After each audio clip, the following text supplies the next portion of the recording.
ওকে আমরা হিল দিতে 99 ডিয়াবল stay in the forest class vampire class না একটা স্কিউ একটা ফ্ল্যাশ লাইট একটা ওলেক্স আর একটা হচ্ছে ওলেক্স এখন ওরা হচ্ছে ফায়ার আমি কিছুই করবো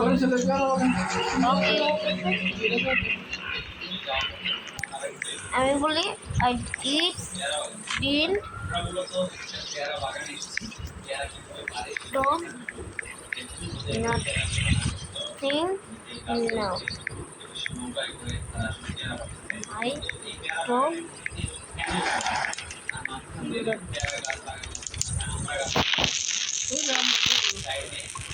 it's good diary guys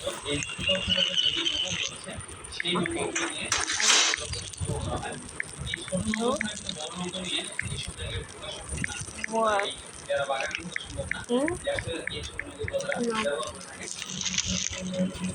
चलो अपना मोबाइल करा जाक सामने जस्ट पाने चलो तो हैं नेक्स्ट चले गए हाँ नो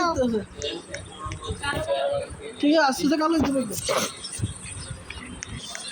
বড় হইলে শুধু কি কালোই হয়ে যাবে না আসতে কি কালো শুকিয়ে গেলে থাকবে আমরা মতো কালো হয়ে যাবে হ্যাঁ আমরা মতো কালো হয়ে যাবে এরকম হয়ে যাবে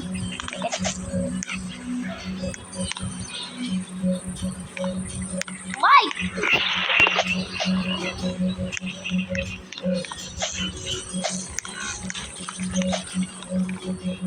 চেষ্টা পাইছি আমি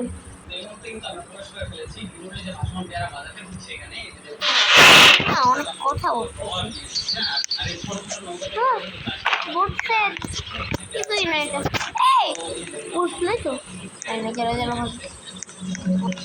হ্যাঁ আমি আস্তে আস্তে একটা চেষ্টা পেয়ে গেছি গাইস আর জ্যাপানিজ ফ্ল্যাশ লাইট और দিতে ফ্ল্যাশ লাইট দিয়ে গেলাম আর অন্য কেন লেজার গান না এতটাও ভালো না যারা রোবলক্স খেলা ওকে অ্যাড করো প্লিজ নাম দেওয়াই আছে শায়দ মা মানে এডিটিং দিয়েছিল খাবার চলো অনেক খাবার আরে ভাই একটা বাড়ি মারতে মারতে পুরো শেষ এত বাড়ি মারতেছে কেন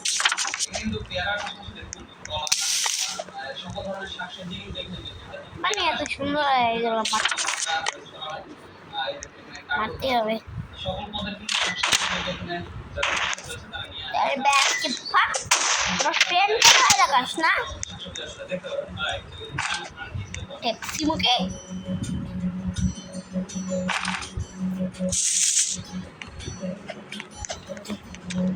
চলো এখানে আমার ফ্রেন্ড কিছুই নেই এর যে উপরে দেখাস না দেখি না উপরে প্লিজ একটু কথা বলতে অনেক কথা বলছি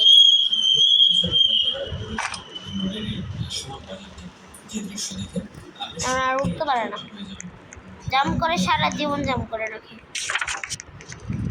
উঠতেছে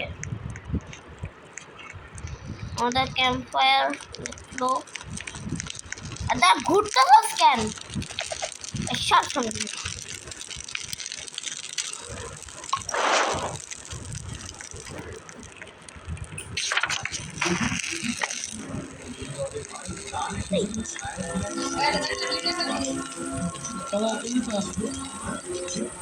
কোথায় কোথায় হ্যাঁ দেখি তো দেখি তো আর কোথায় বললেই হয়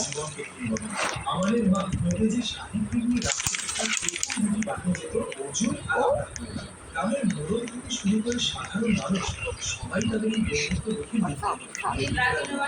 আর কিছু সাধারণ মানুষ প্রফেসর যেখানে কোনো বাজিটা নেই, কিন্তু তাদের কিছু যায় আসে না। তারা হাসতে হাসতে বলতো সৃষ্টিকর্তার কাছে পৌঁছানোর পথ হয়তো ভিন্ন, কিন্তু সব পথের শেষেই তো মানবতা দাঁড়িয়ে আছে। তাদের কাছে বন্ধুত্ব ছিল সব ধর্মের পরিচয়ের মতো এক পবিত্র বন্ধন। যখন জাগতিক নিয়মের ধারে ধারে প্রায় পনেরো বিকেলে তারা গ্রামের শেষে রোদের ধারে পৌঁছে। তারা সকলেই স্বপ্ন দেখত একদিন তারা বিশাল জাহাজে চড়ে পাড়ি দেবে তার সাথে আবিষ্কার করবে ওপারের অজানা জগৎ। একদিন এক সওদাগরের মুখে তারা শুনল মাসখানেক পর বন্দর থেকে বিশাল বাণিজ্য জাহাজ দূর দেশে পাড়ি দেবে। সেই রাতেই তারা সিদ্ধান্ত নিল জীবনের সমস্ত সঞ্চয় দিয়ে হলেও এই জাহাজে তাদের উঠতেই হবে। তারা তখনও জানতো না এই স্বপ্নযাত্রাই হতে চলেছে তাদের জীবনের সবচেয়ে বড়, সবচেয়ে কঠিনতম আর সবচেয়ে শিক্ষণীয়।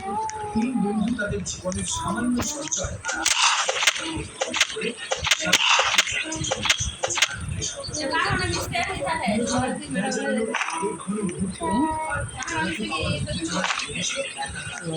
জাহাজ যখন তাও কিছু লাগলো। হাজারো রুমালের বিদায় সম্ভাষণ ছোট যায় বিশাল বালতিতে নিজের সামনে তখন মুক্তির আনন্দে আর অজানা রোমাঞ্চে বেঁচে উঠল। যাত্রার প্রথম সপ্তাহটা ছিল কোনো শিল্পীর আঁকা ছবির মতো দিক প্রকাশ করা। দিনের বেলায় শান্ত সাগরের দিকে রূপালী ডলফিনের লাফালাফি, বাস্তবতার শিকারী গাছচিলের চক্রাকারে উড়ে যাওয়া, আর রাতের বেলায় লক্ষ কোটি তারার ঝাড়বাতিতে সেজে ওঠা আকাশ। সবকিছুই ছিল স্বপ্নের মতো। তারা ঘন্টার পর ঘন্টা গল্প করত, নিজেদের বিশ্বাস আর সৃষ্টিকর্তার মহিমা নিয়ে গভীর আলোচনা করত। আমার তার বন্ধুদের বোঝাতো কিভাবে তার আল্লাহ এই বিশাল মহাবিশ্বকে তিন ফায়ারের নির্দেশে নিখুঁত নিয়মে বেঁধে রেখেছে। অর্জুন তার দেবদেবীর নানা কাহিনী শুনে প্রমাণ করত কিভাবে সত্য আর জয় অবশ্যই। আর আব্রাহাম বলত ক্ষমা, করুণা আর ভালোবাসা করে তার সত্যিকে ভালোবাসতেছে। জাহাজের পুরো আত্মারা রচিত মানুষরা রণাঙ্গ ছিল এমন শান্ত সমুদ্র নতুন বাতাস তাদের জীবনের ছিল। তাদের স্বপ্নের যাত্রা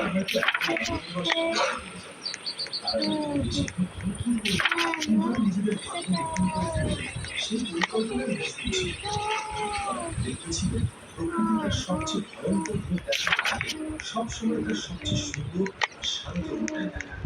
আর সেই অপেক্ষার আমরা আছি এখানে তিনজন গাইস, আর এখানে দেখো ওরে ভিতরে ছিল কেন প্লাস্টিক নাকি আমার মনে হয় হ্যাকার।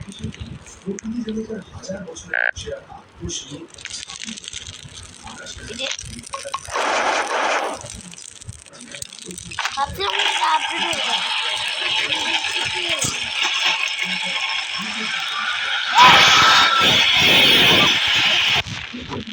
আমরা ওটা বেশি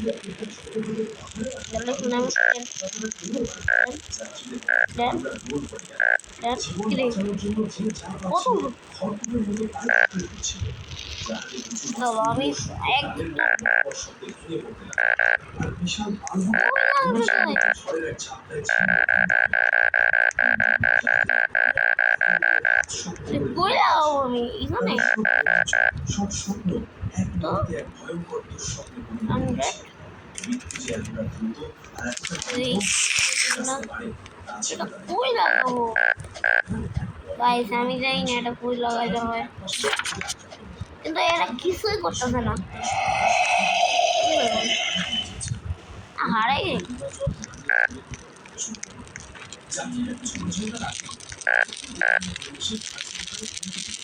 ও আচ্ছা, ওদের রুটি লাগাইতে হবে।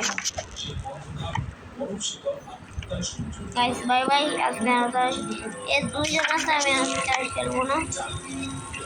এটা ওই আজকের জন্য বাই বাই।